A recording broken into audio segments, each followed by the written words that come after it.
Lupa Universate. Luego de que ocurriera la primera nevada en el páramo merideño el pasado 3 de junio, circularon en redes sociales varios videos en los que se evidenciaba cómo un grupo de personas se encontraban practicando rustiqueo con vehículos de doble tracción en una zona protegida del Parque Nacional Sierra Nevada en el estado Mérida. Organizaciones ecologistas y expertos han advertido el daño de estas actividades al ecosistema de la zona, mientras el Ministerio Público aseguró que estaba investigando este hecho por el que hasta este momento están detenidas 5 personas. Para explicarnos las consecuencias medioambientales de prácticas como esta y ayudarnos a entender el valor ecológico del páramo andino, nos acompaña desde el estado Mérida la profesora Roxibel Pelayo. Ella es directora e investigadora del Instituto de Ciencias Ambientales y Ecológicas de la Universidad de los Andes, ULA. Profesora, gracias por atendernos. Bienvenida. Muchísimas gracias a ustedes por la invitación. Con mucho gusto podemos conversar sobre esta temática que, bueno, nos afecta a todos los merideños y a nuestro país en general. Profesora, para que entendamos bien de qué se trata todo esto, descríbanos el ecosistema del Parque Nacional Sierra Nevada. ¿Por qué es una zona delicada y vulnerable? Tanto en el Parque Nacional Sierra Nevada como en el Parque Nacional Sierra de la Culata, Páramo Batallón y La Negra, tenemos ecosistemas de páramos. Los ecosistemas de páramo andino son muy importantes, muy claves para los países ubicados en los Andes tropicales, Venezuela, Colombia, Ecuador. Una de las razones es porque son ecosistemas únicos que están restringidos a un área muy pequeña. Si hablamos de superficie, están restringidos a las zonas más altas de las montañas y cumplen con servicios ecosistémicos muy importantes para la humanidad, para las poblaciones que están en estos sectores del planeta, como es ser fundamentales para la regulación del agua potable y como unos reservorios de carbono muy importantes.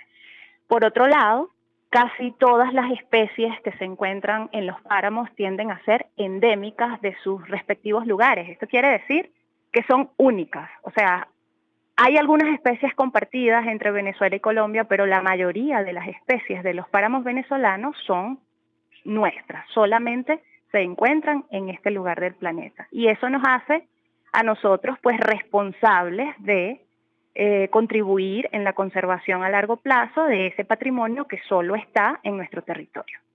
Partiendo de lo que menciona, profesora, con el tipo de práctica que describimos nosotros en la introducción, ¿qué daño se le está haciendo a esos ecosistemas? ¿Cuál es la magnitud de esa afectación? Mira, yo no he visitado los lugares donde se elaboraron estas prácticas, así que no puedo saber a ciencia cierta cuál ha sido la magnitud del impacto. Pero sí puedo decir que los páramos, el ecosistema paramero, tiene cierta fragilidad. Esto se debe a que debido a las condiciones de altitud y bajas temperaturas hay algunos procesos que tienden a ser muy lentos, como los procesos de descomposición de la materia orgánica, como los procesos de sucesión o recuperación después de perturbaciones. Entonces, al ser muy lentos esos procesos, pues los daños que se causan, si son muy severos, pues van a meritar muchísimo tiempo para que el ecosistema se pueda recuperar. Y si los daños son muy severos, a lo mejor el ecosistema no se recupera por sí solo, al menos que haya una intervención, digamos, desde el punto de vista de la restauración. Precisamente, profesora, además de esa acción puntual que se hizo viral en las redes sociales, ¿qué otras situaciones están afectando negativamente los ecosistemas del páramo andino? Bueno, uno que estudia los páramos y que transita con frecuencia por estos lugares, muchas veces uno observa que cuando hay nevadas, el hecho de que la nieve cubra la superficie puede de alguna manera disimular o hacer menos visible para la gente todos los elementos que están allí, porque la vegetación del páramo tiende a ser herbácea, ¿no? Entonces, pues esto hace que quizás la gente cuando hay una nevada pierde un poco la perspectiva de lo que está pisando, del daño que está causando. Otras cosas que uno ha visto, bueno, a veces va la gente y en unos lugares que todos disfrutamos, que tienen una belleza escénica increíble, pues la gente coloca desechos sólidos, a veces escombros.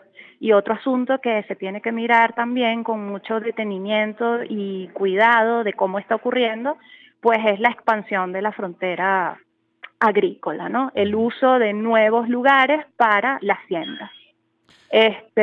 Pareciera que hay una tendencia a que esto esté aumentando y bueno, las instituciones competentes pues deben estar atentas a ese tipo de prácticas y bueno, en común con la comunidad evaluar la reglamentación y qué tan correcto es que la gente pueda hacer ese tipo de expansiones en este momento. Estamos conversando con la profesora Roxibel Pelayo, ella es directora e investigadora del Instituto de Ciencias Ambientales y Ecológicas de la ULA. Profesora, hablemos de la dimensión humana de este tema ambiental. ¿Cómo afecta el daño ecológico causado al páramo a la población? ¿Cuáles son las consecuencias para la vida de la gente? Bueno, como les dije hace un momento, en el páramo hay servicios ecosistémicos que afectan directamente la vida de las personas, que es el acceso a agua de buena calidad, tanto para la siembra como para consumo humano, y por otro lado porque los páramos forman parte de la cultura del merideño, de la cultura del venezolano.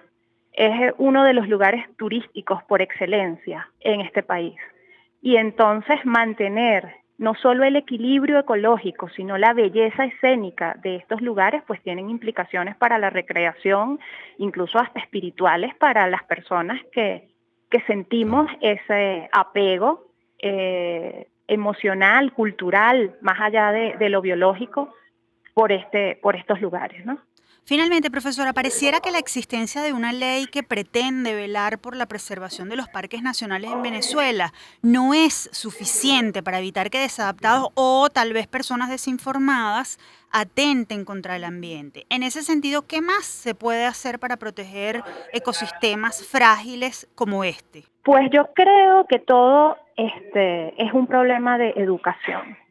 Yo creo que en la medida que a todos los niveles las personas entendemos el valor y las consecuencias de las malas prácticas sobre los sistemas ambientales, cómo nos repercute directamente. O sea, ¿por qué en un momento quizás nos puede parecer divertido hacer un rustiqueo? Pero si nosotros no entendemos las dimensiones de esa acción, ¿verdad? Pues bueno, es cuando ocurren este tipo de situaciones tan lamentables. A lo mejor no ha habido una intencionalidad de causar un daño. Sencillamente es que a lo mejor la gente pues no dimensiona que esa acción va a tener un daño que quizás pues puede ser irreparable o que puede ser muy difícil de recuperar en el lugar donde lo están haciendo. Entonces, para mí la clave es la educación. Venezuela necesita que tanto a nivel de escolar, a nivel de bachillerato y sobre todo a nivel de las universidades que están pasando por un momento muy complejo, la gente pues pueda acceder a las universidades, acceder a una educación de calidad y de esa manera pues tener una formación global, porque la educación ambiental tiene que formar parte de la educación global de la sociedad. Y con esa consideración que hace nos quedamos, profesora. Le agradecemos muchísimo que haya compartido con nosotros sus apreciaciones sobre este hecho que definitivamente no debería volver a ocurrir. Gracias. Gracias a ustedes por la invitación. Conversábamos con la profesora Roxibel Pelayo, directora e investigadora del Instituto de Ciencias Ambientales y Ecológicas de la Universidad de los Andes, ULA. Lupa Universate.